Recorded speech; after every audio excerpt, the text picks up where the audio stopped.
जय भोले की हर हर महादेव, बम बम भोले। आज से मैं शिव महापुराण कथा सुना रही हूँ। प्रथम अध्याय।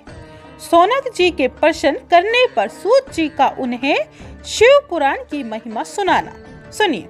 श्री सौनक जी ने पूछा, हे सूत जी, ज्ञान और वैराग्य सहित भक्ति से प्राप्त होने वाली विवेक बुद्धि कैसे होती है? साधु पुरुष किस काम क्रोध आदि विकारों का निवारण करते हैं? कलयुग में जीव असुर स्वभाव के हो गए हैं, उन्हें शुद्ध बनाने का उपाय क्या है? आप मुझे कोई ऐसा साधन बताइए जो कल्याणकारी वस्तुओं में श्रेष्ठ हो, जिसके करने से शीघ्र ही अंतःकरण की शुद्धि हो जावे तथा निर्मल पुरुष को सदा के लिए शिवजी की प्राप्ति होवे। श्री सूत जी बोले, हे व्यास जी, आप ऋषि वृंद धन्य हो। आप में कथा सुनने की उत्सुकता है तो सुनिए। मैं एक अति उत्तम शास्त्र का वर्णन करता हूँ। यह शास्त्र भक्ति उत्पन्न करने वाला, शिवजी को प्रसन्न करने वाला, काल रूपी सर्प का नाश करने वाला रसायन स्वरूप है। सर्वप्रथम इस शास्त्र को शिवजी ने अपने श्रीमुख से श्री स्कंद जी से कहा था, इसीलिए इसका नाम शिव महापुराण है। श्री संत कुमार जी ने महर्षि वेद व्यास जी से इस शास्त्र का वर्णन किया। व्यास जी ने लोक कल्याणार्थ इसे संक्षेप में कहा। इस शास्त्र के श्रवण, पठन एवं मनन करने से कलियुगी जीवों का मन शुद्ध होता है और अंत में शिव पद प्राप्त करते हैं। इसके श्रवण मात्र से प्राणी को भुक्ति मुक्ति तथा राजशिव यज्ञों का फल प्राप्त होता है। इसके श्रोतागण शिव रूप होते हैं। इसके श्रोतागणों की चरण रज तेज स्वरूप है। यदि श्रवण करने को समय नहीं मिलता तो 2 ही घड़ी बैठकर सुने। यदि प्रतिदिन न सुन सके तो पवित्र महीनों में श्रवण करें, चाहे 1 मुहूर्त अथवा आधा क्षण ही सही। इस पुराण को अवश्य श्रवण करें, इसी से दुर्गति नाश होती है। श्रोता संसार के कर्म बंधन को पार कर जाता है। हे ऋषियों, सर्व प्रकार के दान एवं यज्ञों के करने से जिस फल की प्राप्ति होती है, वह फल इसके श्रोता को स्वयं ही प्राप्त हो जाते हैं। इसका श्रवण शिव नाम कीर्तन कल्प वृक्ष के समान फलदायक है। धर्माचरण त्यागने वाले दुर्बुद्धियों के लिए तो यह शिव महापुराण अमृत रूप है, लेकिन अमृत से तो केवल पीने वाला ही अमर होता है। शिव महापुराण की 7 संहिता है, 24,000 श्लोक हैं, 7 संहिताएं हैं।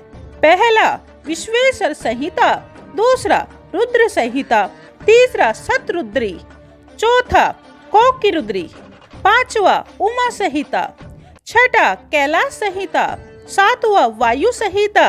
यह 7 संहिता वाला शिव पुराण परम दिव्य है, सर्वोपरि ब्रह्मा तुल्य है, शुभ गति देने वाला। इन 7 संहिता वाले शिव पुराण को जो पढ़ लेता अथवा मनुष्य इस पुराण का पठन पाठन नहीं करता, तब तक वह इस संसार में अज्ञानवश घूमता रहता है। जिस घर में इस पुराण की कथा होती है, वह घर तीर्थ तुल्य है और उस घर के मनुष्य के पाप नष्ट हो जाते हैं। सहस्त्रों अश्वमेघ एवं करोड़ों वाजपेयी यज्ञ इस शिव महापुराण को 16वीं कला के बराबर भी नहीं है। पाप करने वाला तभी तक पापी कहलाता है जब तक कि उसने भक्ति पूर्वक शिव महापुराण नहीं पढ़ा सुना। गंगा आदि पवित्र नदियाँ, 7 पुरी तथा गया आदि सभी तीर्थ इस पुराण की समझता नहीं कर सकते। यदि मनुष्य परम गति चाहे तो शिव महापुराण का एक ही श्लोक प्रेम पूर्वक अपने मुख से नित्य प्रति पढ़कर जीवन मुक्त हो सकता है। शिव महापुराण का अर्थ समझकर जो मनुष्य इसे पढ़ता और सुनता है, वह निश्चय ही पुण्य आत्मा है। अंत समय में जो इसका श्रवण करता है, उसे शिव जी अपना पद देते हैं। इस शिव महापुराण का जो प्रतिदिन श्रद्धा पूर्वक पूजन करता है वह इस लोक में उत्तम सुखों को भोग कर अंत में शिव पद प्राप्त करता है। इस शिव महापुराण का रेशमी वस्त्र से सत्कार करें तो वह सदा सुखी रहता है। शिव महापुराण शिव जी को सर्वप्रिय है। यह धर्म अर्थ काम मोक्ष को देने वाला है। आत्मवेता पुरुष को इस पुराण का सदा सेवन करना चाहिए। यह सर्वश्रेष्ठ तीनों पापों को हरने वाला, ब्रह्मा विष्णु आदि देवताओं को प्राण प्रिय, संतों का पूज्य है।